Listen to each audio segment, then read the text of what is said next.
You know that mushroom you see all the time on hiking trails? The one that looks kind of like a turkey's tail? Well, what if I told you it's been at the center of some really serious cancer research for decades? Today, that's exactly what we're going to do.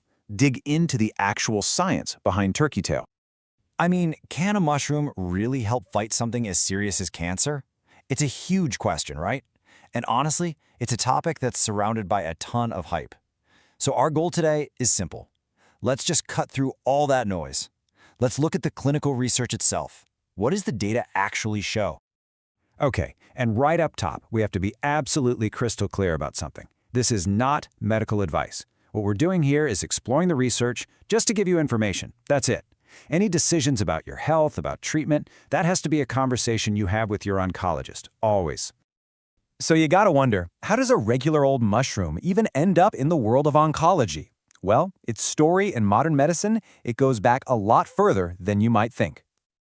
So here it is, Trametes versicolor, better known as turkey tail. And yeah, you've definitely seen this stuff growing on fallen logs and tree stumps. But what's fascinating is what's inside. It contains these really potent compounds, these polysaccharide peptides, that have become the focus of some super intense scientific research.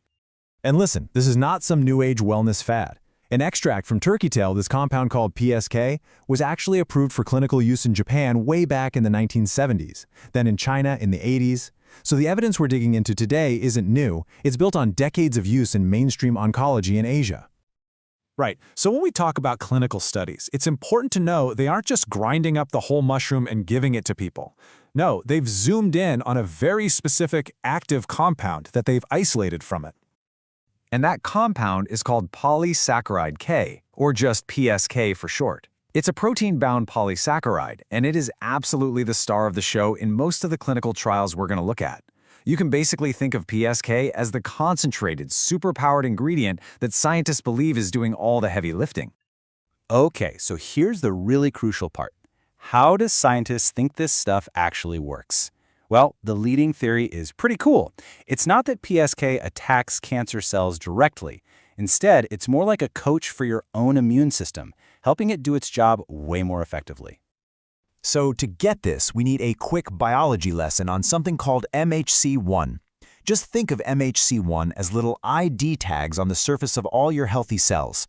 They're basically waving a flag at your immune system that says, hey, I'm one of you, I belong here, please don't attack me. Now here's where it gets tricky. One of the sneakiest things cancer cells do to survive is they hide those MHC1 ID tags. It's like they throw on an invisibility cloak, right? So your immune system just patrols right past them, completely blind. But here's where PSK comes in. The research suggests that PSK essentially helps rip that invisibility cloak right off. And once those cancer cells are exposed, boom, your body's own defense force, your natural killer cells and T cells can finally see them, recognize them as a threat, and go on the attack. Okay, that theory is fascinating, but it's just a theory, right? What really matters is, does it work in people? What do the actual patient outcomes show? And this, my friends, is where the research starts to get really, really compelling. So let's start with gastric cancer because it's been a huge focus for PSK research. There was a big study in 2022 out of Taiwan that was pretty clever. They looked at the health insurance database records for literally thousands of patients. And what they found was pretty stunning. For patients who got PSK along with their chemotherapy, the median overall survival was almost 6.5 years. Now hold that number in your head, because when you look at the group that only got chemo, their median overall survival was just 3.59 years. So adding PSK was linked to a nearly doubled median survival time. I mean, that is a huge, statistically significant difference. Okay, so that's gastric cancer. Now let's switch gears and look at another area with really strong evidence, colorectal cancer. This quote here is from a key study where patients took PSK with their oral chemo, and it points to something incredibly important, a big drop in the cancer coming back. Let's break that down. So after 5 years, in the chemo-only group, more than a third of patients had their cancer recur. But in the group that also took PSK, that number dropped all the way down to 23%. And a huge part of the study was also looking at the reduction in metastases, the spread of cancer to places like the lymph nodes and lungs. Now, gastric and colorectal cancer definitely have some of the strongest data, but the research is much broader than that. There have been clinical studies and big-picture meta-analyses looking into PSK for lung cancer, breast cancer, esophageal cancer, and others too. A lot of that work focuses on things like immune function and just the overall quality of life for patients.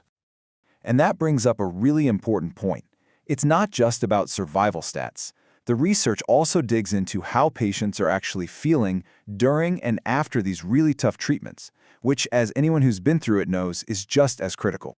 And across a bunch of different studies, you see patients taking PSK reporting some pretty significant benefits. Things like their immune systems bouncing back faster after radiation, being better able to maintain their body weight and just their overall ability to function, and, really importantly, seeing reductions in some of those brutal side effects, like that crushing fatigue and the loss of appetite that can be so debilitating. And here's another big piece of the puzzle: safety.